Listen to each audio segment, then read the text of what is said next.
Beneath all the blockbuster signings of the annual MLB free agent frenzy are a different kind of deal. Many of us baseball fans like to call it the prove it deal. Usually it's a one-year commitment on a team-friendly cost for a player who's just hitting free agency at the wrong time in their career. They could be on the wrong side of 30, embroiled in some kind of controversy, or simply just not be the player that they used to be. But these prove-it-deal players are likely on their last leg, looking to prove themselves worthy of the massive contract they've been working for their entire career. Take the 2021 Blue Jays as an example. Their two most valuable players were Marcus Semien and Robbie Ray, both on one-year deals. Semien, coming off a weak pandemic season, transitioned to second base and played all 162 games this season, hitting 45 home runs, winning a Gold Glove and Silver Slugger, and finishing top 3 in AL MVP voting, all while only getting paid essentially a qualifying offer. Robbie Ray, coming off an ugly 2020 season where he led the league in walks, signed for just $8 million and went on to lead the American League in starts, innings, ERA,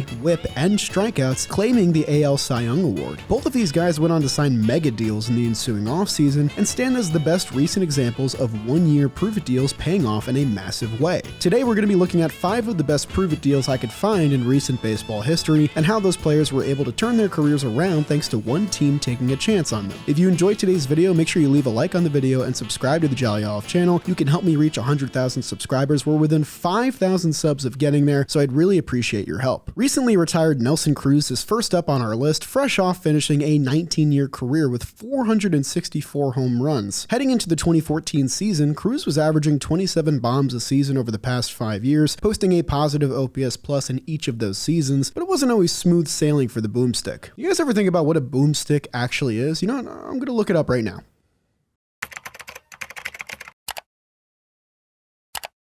Huh?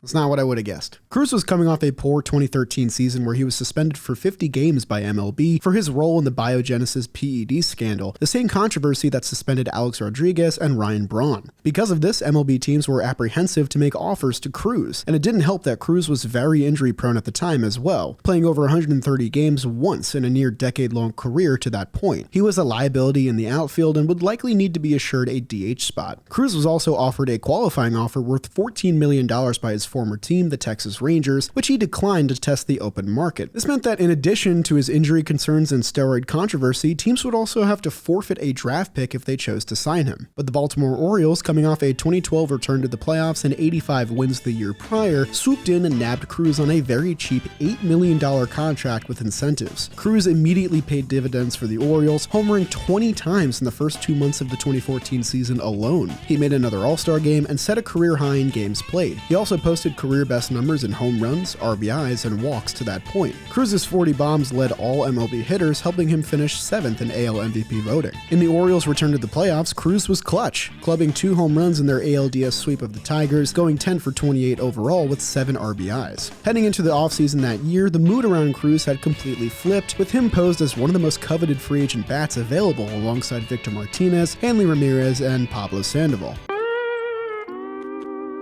Nelson Cruz ended up signing a 4-year, $57 million deal with the Seattle Mariners, where he played at least 140 games with at least 35 home runs in each of the seasons there. He was worth every penny, going on to play 9 more seasons after his 1-year stint with the Orioles. The Orioles were actually afraid to even make Cruz a 4-year offer, so they just let him walk in free agency. And in response, he absolutely torched the Orioles every time he played them for the rest of his career. Oh, man. Parked too close to left field, I see. Nelly's Autographs, at your service. Just call 844-4-BOOMSTICK. Call today. Is that even a real number? Call today. Hey. How's it going? Nice time for a game. Speaking of the Seattle Mariners, this was the same team that scooped up Adrian Beltre on a big contract 20 years ago. After a career year in 2004 where he led baseball with 48 home runs and finished runner-up to Barry Bonds in NL MVP voting, Adrian Beltre cashed in with a 5-year, $64 million deal with the Mariners. While he clubbed over 100 home runs and won 2 Gold Gloves in parts of 5 seasons with Seattle, Beltre struggled to live up to his massive payday. He had an OPS above 800 just once in this window and had a 101 OPS plus overall. overall. Coming up on free agency once again, this time at age 31, Beltre was coming off his worst season where he hit just 8 home runs in 111 games and managed just an 83 OPS+. He missed a ton of time due to a lingering left shoulder injury. Oh, and it looks like there was another injury that season as well. Yeah, it was an injury sustained by not wearing a cup.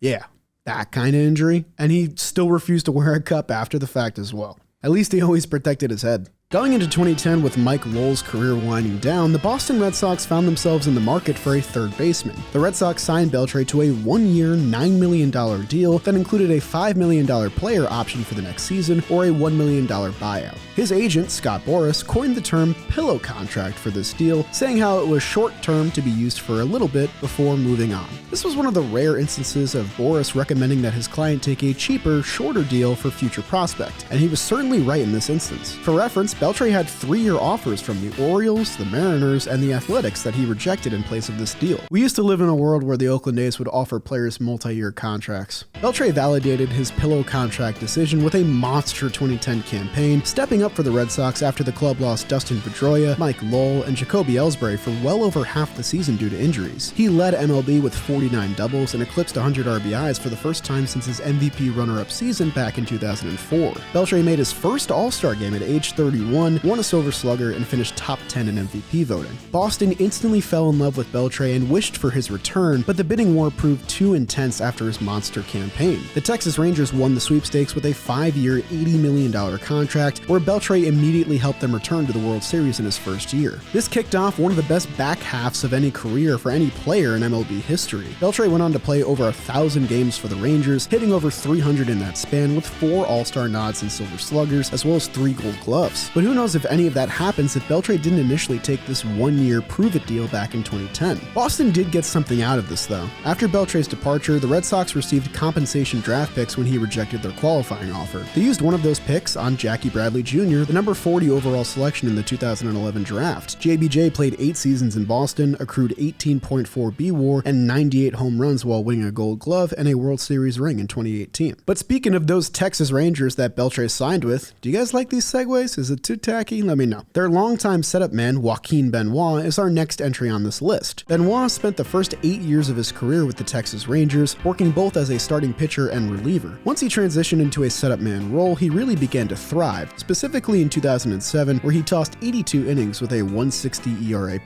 Though the relief market wasn't exactly potent back then like it is now, many still looked at him as one of the intriguing young relief options that was going to be available soon. But in his contract year and the season that followed, Benoit pitched poorly and stayed around just half the season before undergoing surgery for a torn rotator cuff, which caused him to miss the entire 2009 season. This all but decimated his free agent market, going into his age 32 season with heavy injury concerns and declining performance. With no major league offers, Benoit had to settle for a minor league deal and a spring training invite from the Tampa Bay Rays. After competing for a roster spot in spring training, Benoit made his debut with the club in late April. He held opponents scoreless through his first 13 outings, not allowing his first run until June rolled around. Tampa Bay spiked his fastball velocity by nearly 2 miles per hour and had him throw it 10% more than he did in 2008. As a result of attacking the zone, he saw an 11% decrease in walk percentage and a 14% spike in strikeout rate. He also saw a 13% increase in ground ball rate, aided by the stellar Tampa Bay defense. 2010 was the best season of his career, as Benoit led all American League pitchers with at least 60 innings pitched, with his 0.68 whip,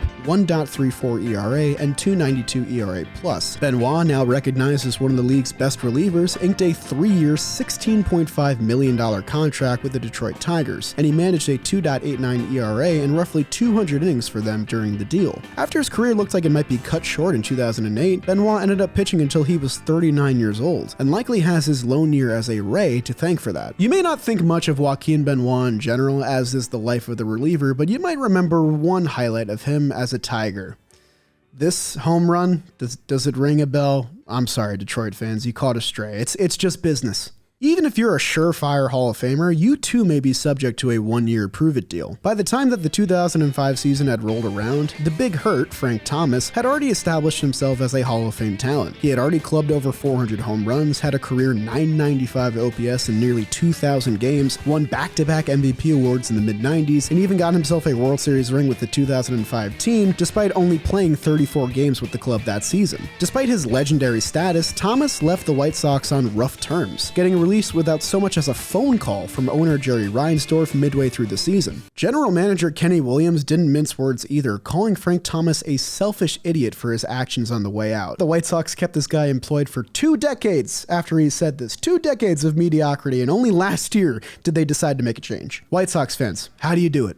No one would have blamed the 37-year-old slugger if he decided to hang it up after 2005, and suffice to say, his market wasn't exactly hot at the time either. Thomas hadn't played in over 75 games in back-to-back seasons and could no longer play the field with his ongoing injury concerns. Still, the Kings of bargain bin searching in the Oakland A's offered Thomas a $500,000 deal for 1 year, which he accepted. Thomas, wearing a different uniform for the first time in his near 2-decade career, got off to a slow start in the green and gold, hitting just .190 with a .669 OPS at the end of April. But Thomas slowly but surely got acclimated, and he was able to stay healthy for 137 games in 2006. He placed 5th in the American League on the season with his 39 home runs and 114 runs batted in. Thomas finished 4th in American League MVP voting, surprisingly, his best finish since his runner-up placing in 2000. Thomas's performance helped the A's reach the playoffs for the first time in 3 years. He starred in Game 1 of the ALDS against the Minnesota Twins, clubbing a pair of solo shots that proved to be the difference in a 3-2 victory. When many thought his remarkable career had come to a close, Thomas parlayed a comeback 2006 season into a brand new 2-year, $18 million